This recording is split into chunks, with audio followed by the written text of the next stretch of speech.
Comment planifier votre contrôle qualité? C'est ce qu'on va voir dans cette vidéo.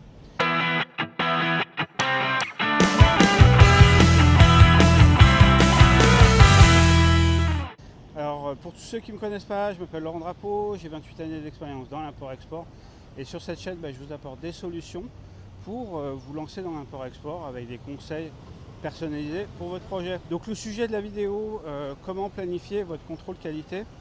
La question qui se pose, c'est déjà pourquoi faire un contrôle qualité. Alors pour être très clair avec vous, il ne faut pas déroger au contrôle qualité. Je pense que c'est important que je vous fasse une petite parenthèse dans cette vidéo au sujet de l'intérêt de faire un contrôle qualité. C'est pour vous permettre d'avoir la certitude d'obtenir les produits que vous avez payés avec la qualité que vous avez demandé.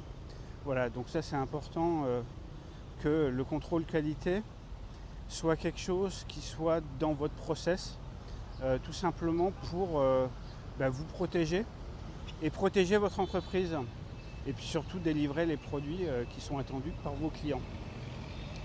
Alors comment planifier votre contrôle qualité? Dans le contrôle qualité, il y a plusieurs choses qui sont extrêmement importantes. Je vous en ai déjà parlé dans plusieurs vidéos. Déjà, c'est les échantillons. Il faut que l'échantillon de référence de production soit le même pour tout le monde. Donc c'est-à-dire pour votre client à vous, si vous travaillez pour un client, pour vous, pour que vous ayez quand même un échantillon qui soit valable, pour aussi la société de contrôle qualité, et enfin, bien entendu, un pour l'usine. Donc c'est important que déjà on ait cette base d'échantillons qui soit très claire pour tout le monde et que tout le monde ait la même chose pour pouvoir avancer et travailler correctement. Ensuite, il y a l'aspect de la checklist qui est là pour mettre en évidence les points de contrôle. Alors, vous avez plusieurs aspects dans la checklist qui sont les points critiques, les points majeurs et les points mineurs. Quelque chose de critique, ça veut dire que c'est un produit qui doit être écarté tout simplement parce qu'il ne répond pas à une exigence particulière. Donc notamment quand vous avez des produits avec des couleurs, des teintes, soyez très très vigilants sur l'aspect des produits, notamment au niveau couleur. Et bien sûr, s'il n'a pas la forme qui était définie depuis le départ, il faut tout simplement écarter le produit. Tout ça pour vous dire qu'il faut que vous définissiez de manière très claire ce qui est critique, de ce qui est majeur et de ce qui est mineur.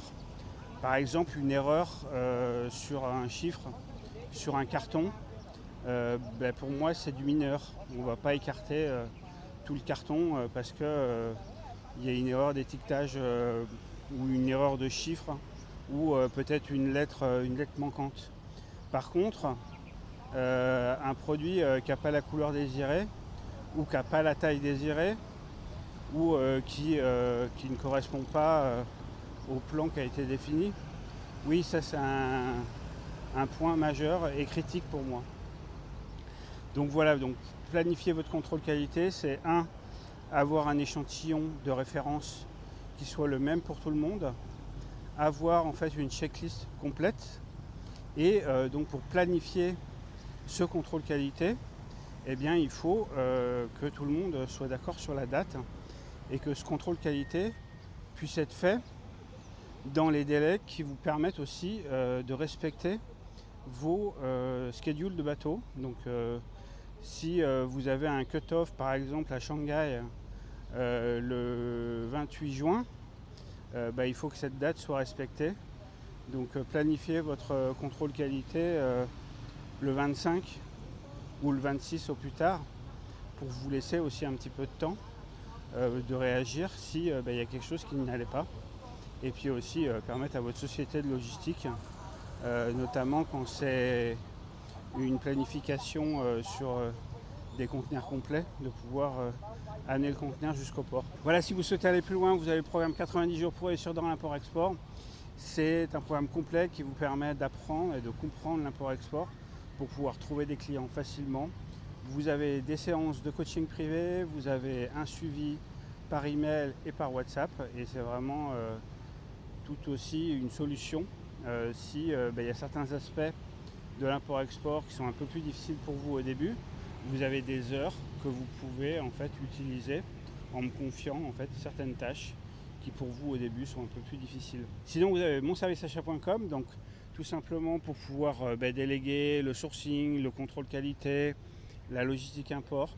Donc tout ça en fait vous pouvez me le confier grâce à monserviceachat.com.